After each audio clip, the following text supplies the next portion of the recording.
In the high-speed world of motorsport, few names carry as much weight as Al Holbert. With a total of 5 IMSA championship titles, 2 24-hour Daytona wins, and 3 24-hour Le Mans victories in his bag, he earned his place as a legend in the racing world. Yet on an ordinary day when he was out exploring his newfound hobby, fate took an unexpected turn. Join us as we journey through the incredible life of Al Holbert and try to figure out the details of that fateful night. Alvah Robert Holbert, aka Al Holbert, was born on November 11, 1946, in Abington, Pennsylvania. He was born to race as he was the son of the legendary racer Bob Holbert, who was known as one of the early Porsche and Volkswagen dealers in the United States. Growing up around his father's dealership and watching him race, it was no surprise that Al developed an early interest in racing. In fact, some of their crew members later said that when you see the way Bob carried himself and treated people, you immediately understand where Al's calm nature and professionalism comes from. Despite the racing background, Al didn't immediately follow in his father's footsteps. In 1967, he enrolled at Lehigh University, where he earned a degree in mechanical engineering. But even while studying, he kept his racing dream alive and applied for a part-time job at Penske Racing. There, he worked around the team operations and also learned pro racing tips from Mark Donohue, who personally taught him everything about the racing cars. In the same year, Al borrowed one of his family Porsches and started driving on his own. Rumor has it that he received so many speeding tickets in this speedster around his college campus that the local police had to confiscate his car. After graduation, Al joined the family car business where he used to help his father in the dealership from Monday to Friday, and then spend his weekends racing in the local events. At the same time, Al started competing in SCCA races in the Northeast, where he went head-to-head against pros like Bob Tullius and Bob Sharp. And it was during these initial races he finally learned what it meant to be a racer. Then, in 1971, his hard work finally paid off when he secured his first official SCCA victory while driving a Porsche. Not stopping there, in 1974, after a couple more podium finishes, Al made a pivotal decision to go pro and switched from weekend racing to full-time racing while also maintaining his position in his father's business. Al started competing in the IMSA Camel GT series while still driving a Porsche. Normally, it would be considered as a bad choice, as Porsche had a long history of struggling in IMSA races with multiple performance-related issues. So in 1976, he switched to the Deccan Chevrolet Monza, which offered much better aerodynamics, a larger rear wing, and lighter overall weight compared to Porsche. And this decision ended up working in his favor big time, as he secured a total of 6 wins that season and ultimately won the IMSA GT Championship title. Impressed by his performance, Porsche engineers were given the opportunity to study his Monza closely, which helped them to come up with their most iconic turbocharged machines like the Porsche 934 and later 935 and 962. Continuing with the team, by 1980, Holbert had become a full factory driver for Porsche and one of the most iconic figures in the motorsport, with the 1977 IMSA title and other victories in events like Sebring.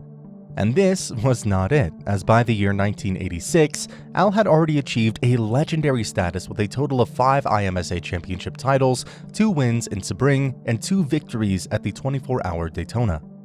Despite his racing star status, Al had the reputation of being intensely prepared and serious about the job, which many couldn't help but compare to his father.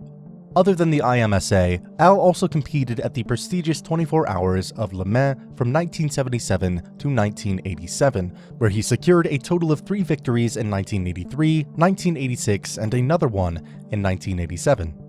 And looking at those remarkable achievements, Al Holbert became the head of Porsche North America's motorsport division and formed his own racing team, Holbert Racing. Coming into the 1988 season, particularly after his final competitive IMSA race in San Antonio in the year 1987, Al had shifted his focus more into management and team ownership roles rather than active driving. Unbeknownst to many, Al's love for adventure didn't stop at just the racetrack. If the dangers of racing weren't enough, he bought a Piper PA-60-601P Aerostar aircraft and got a commercial pilot certificate with rating for both single and multi-engine aircraft. According to those who were close to him, Al was every bit as passionate about aviation as he was about racing, where he had logged a total of 1,902 hours of flight experience in multiple aircrafts, including his personal Aerostar. In fact, this had become his primary transportation method as a busy team owner who needed to get to multiple events and racing programs throughout the country. Yet when everything seemed to be going smoothly, tragedy would strike a few months later in a way no one expected. In late September 1988, Al Holbert spent the day at the IMSA Columbus Ford Dealers 500, held at the Columbus Street Circuit in Ohio. As the head of Holbert Racing and the director of Porsche North American Motorsports Division, he managed team operations during the initial practice days. According to his colleagues and team, just a few days prior, on September 27th, Al had flown his plane down from his home in Pennsylvania to the event, and had parked it at Don Scott Field, which was just a few miles away from the track. That evening, on September 30th, perhaps after the practice session and briefing for the main event, Al decided to head back home to Pennsylvania, which was approximately 400 miles away and would take 2 to 3 hours in his plane. He was supposed to give a speech at Lehigh University and even invited his colleague, Tom, to join him for the trip. That said, he had other plans and couldn't make it, which some would later say might very well have saved his life. Then, around 9 p.m. local time, Al taxied to the runway 9R and hopped into his plane. The Aerostar he owned was a 6-passenger, twin-engine aircraft with retractable landing gear, which was built for both speed and precision. After receiving clearance from the control tower, he started his engines and lifted smoothly into the night sky.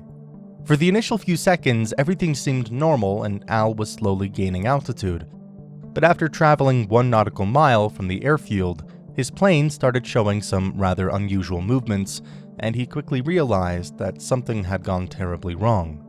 From his perspective, the flight path was becoming unstable, and he was slowly losing control. Looking at the dangerous situation, he immediately radioed a message to the control tower and requested permission to land. And although his words were hard to make out, perhaps because he was speaking quickly, looking at the urgency in his voice, he got permission to land on any available runway. Al then immediately turned his Piper Aerostar back toward the airfield for an emergency landing. But as he tried to maneuver at low altitude, with his aircraft growing more and more unstable by the second, his speed started dropping very fast. It had become almost impossible for him to keep control, and within moments, the aircraft suddenly nosedived, and at such a low altitude, Al had no time to pull up or even fix the trajectory. Shortly thereafter, approximately 240 degrees southwest of the airfield, Al's plane struck the communications towers and the support cable at a devastating speed, which further knocked down both towers and damaged nearby buildings. The force of the impact was so massive that the entire wing section flipped over and ended up upside down on top of the cockpit. And although the front cabin where Al was seated remained in one piece, it had twisted so that it was now facing southwest instead of the original direction of the flight. On top of that, both fuel tanks burst on impact, and a huge fire immediately engulfed the aircraft. Emergency teams as well as local authorities arrived at the scene, but the situation was so dangerous that any rescue attempt was nearly impossible. Once the fire was under control, rescue teams managed to find Al in the cockpit. But sadly, it was too late. He was pronounced dead at the age of 41. The investigation into the crash started almost immediately, and according to the medical report, the primary cause of death was determined to be trauma from the high-speed impact. The spokesperson later issued a statement saying that Al never had a chance of survival, and he most likely lost his life almost immediately after the impact. The NTSB report, which was released shortly after the crash, revealed some important details which led to this horrible tragedy. Initially, people assumed, and some even speculated, that it might have been a fuel issue or engine failure. However, the inspection into Al's Aerostar showed no signs of any mechanical or structural issues. Instead, NTSB found that the upper half of the main clamshell cargo door hadn't been properly closed before the takeoff. And because of this, the airflow around the plane got disturbed, which further made it difficult, or to a point where it was even impossible for Al to keep the plane under control. As he tried to maneuver at the low altitude in an already stressed state, the aerodynamics conditions immediately worsened. Some eyewitnesses later confirmed that they saw his plane wobbling in the air, and it was clear that something was wrong. The report also stated his final radio transmissions where his words showed his stress and desperation as he fought to keep the plane stable. The crash was indeed devastating, with wreckage scattered over a 576 feet distance and pieces of the aircraft thrown in every direction. When the news of Al Holbert's tragic passing was made public, it sent shockwaves through the entire motorsport community. Tom Odell, Al's colleague, who was invited to travel with him that night, saw the news from his motel room. "I couldn't believe what I was seeing," he said. "It was horrible. The tail of his plane was sticking up from the ground, all in flames." And then on Wednesday, October 5th, 1988, in his hometown, Al's funeral took place, with burial at White Marsh Memorial Park in Ambler, Pennsylvania.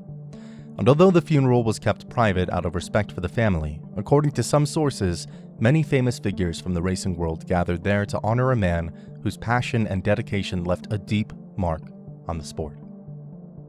In the aftermath of this incident, IMSA decided to officially retire his iconic number 14 in his memory. Al Holbert was arguably one of the finest racers the country had ever seen, and this was further highlighted later when his name was inducted into the International Motorsport Hall of Fame and the Motorsport Hall of Fame of America. Looking back at his life, it's clear that Al wasn't just a good racer, but the definition of a true legend. He was an incredible person. He did it all, the whole bloody lot. His good friend, as well as co-driver Derek Bell, said while remembering him. In the end, one would say Al left behind a legacy far greater than any single victory, which proves that true greatness isn't measured by trophies, but by the lives you inspired and the memories he left behind.